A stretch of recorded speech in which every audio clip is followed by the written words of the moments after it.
Baik, selanjutnya tentang bioindikator ya. Tadi, materi tentang habitat, NIS, mikrohabitat ya, dan juga bagaimana penerapannya. Jadi nanti kalian harapannya bisa mencari hasil-hasil penelitian ya tentang aplikasi dari habitat, mikrohabitat, dan juga materi-materi sebelumnya gitu ya. Nanti saya bagi kelompok.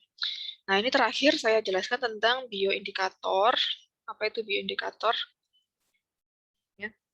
Jadi bioindikator itu adalah organisme ya, suatu organisme yang bisa menentukan kualitas dari lingkungan tersebut. Ya. Biasanya yang digunakan sebagai bioindikator itu adalah organisme untuk menentukan kualitas air ya, atau juga ada kualitas tanah dan juga kualitas indikator suhu ya, seperti itu.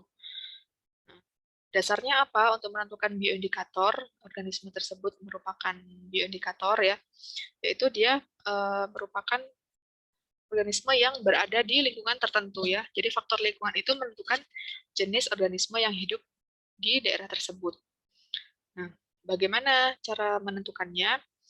Di mana ada spesies steno, ya. Steno itu apa? Ya, menjadi indikator lebih baik dibandingkan yang euri. Maksudnya apa?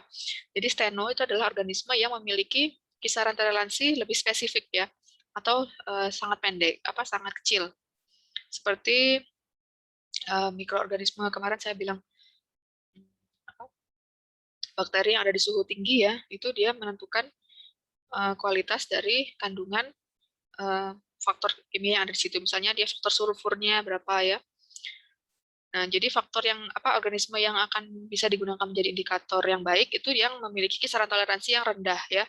Sedangkan kalau yang organisme yang euri, misalnya dia bisa hidup di mana saja, itu tidak akan bisa menjadi bioindikator ya, karena dia lebih mudah beradaptasi ya. Misalnya apa? Organisme yang bisa misalnya kecoa ya. Kecoa itu susah untuk menjadi bioindikator karena dia memiliki kemampuan hidup yang tinggi ya. Jadi misalnya ada perubahan lingkungan yang sedikit saja dia sudah bisa kembali lagi ya. Sedangkan mungkin kalau cacing tanah ya, cacing tanah itu dia harus berada di kondisi tanah yang subur atau banyak mengandung senyawa organik.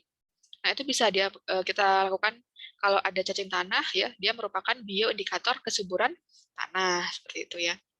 Kemudian ada lagi kategorinya selain spesies yang spesifik, yaitu spesies yang ukurannya lebih besar ya. Kalau mungkin tadi cacing kan ukurannya kecil ya, atau mikroorganisme, maaf, uh, invertebrata. Nah, kalau bisa ada spesies yang ukurannya besar ya, menjadi indikator itu akan lebih baik dibandingkan spesies yang kecil. Karena apa? Terkait dari aliran energi ya. Tahu ya, jadi kalau dari tingkatan trofik atau dari piramida makanan kan indikator organisme puncak ya, organisme puncak seperti elang, misalnya kalau di laut itu ada hiu dan ada, jadi karnivora besar itu dia merupakan indikator yang baik ya. Kalau di suatu perairan yang biasanya ada hiu di situ, sedangkan pada saat tertentu ternyata hiunya tidak ada, itu merupakan indikator apa ya? Bisa jadi ternyata mungkin terjadi kerusakan ya. Kalau indikator yang hewan organisme yang besar aja sudah tidak ada atau mati, berarti kan apa yang terjadi di organisme yang bawahnya, gitu ya. Itu maksud dari bioindikator itu. Seperti tadi saya bilang gajah ya, gajah, macan, singa itu merupakan organisme puncak ya, yang merupakan indikator ya, dia spesifik berada di ekosistem tersebut. Jika keberadaannya semakin langka, berarti merupakan indikasi terjadinya ketidakseimbangan pada ekosistem tersebut. Kemudian biasanya untuk menentukan sebuah bioindikator kita harus mengetahui kemampuan dari adaptasi tadi ya. Jadi biasanya akan dilakukan penelitian lebih lanjut bagaimana sih kemampuan dari adaptasi hewan tersebut. Jadi yang dimaksudkan di sini maksudnya apakah spesies tersebut bisa beradaptasi dengan mudah. Nah, harapannya kan dia merupakan spesies yang sangat spesifik ya. Jadi kalau misalnya ada perubahan lingkungan dia akan tidak mudah bertahan. Jadi dia bisa dijadikan sebagai bioindikator adanya perubahan lingkungan. Kemudian selain spesies juga biasanya digunakan komunitas ya. Jadi komunitas hiu, komunitas macan, komunitas elang. Nah, itu akan lebih kuat ya. Lebih kuat untuk digunakan menjadi bioindikator dibandingkan hanya satu spesies saja. Ya, gitu. Jadi kalau semakin banyak kan jumlah spesiesnya, maka seperti populasi atau komunitas, maka akan semakin kuat. Beberapa organisme yang bisa digunakan sebagai indikator ya tadi secara umum tadi. Misalnya kita melihat ini morfologi ya bentuknya tadi. Jadi dari bentuk organismenya apakah sesuai dengan yang kita amati. Kemudian dari fisiologi dan perubahan perilaku. Apakah terjadi perubahan perilaku?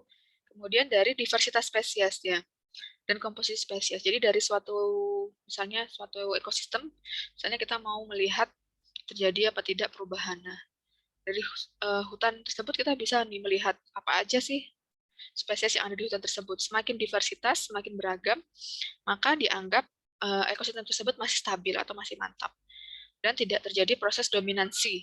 Apa itu dominansi? Yaitu di mana satu spesies terlalu banyak jumlahnya sehingga dia dominan, ya. Nah, jadi ekosistem yang mantap itu stabil ya dari tingkatan tropik 1, 2, 3 itu dia stabil atau mantap. Sedangkan ada dominansi yang terlalu banyak, misalnya di mana ya? Yang sekarang terjadi dominansi di hutan baluran.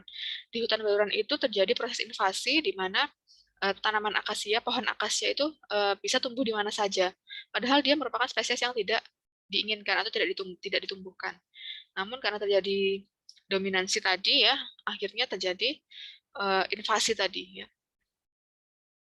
Nah, bagaimana caranya kita menentukan bioindikator itu dengan mengukur ya, mengukur dan mencatat sinyal-sinyal yang diperlihatkan oleh bioindikator.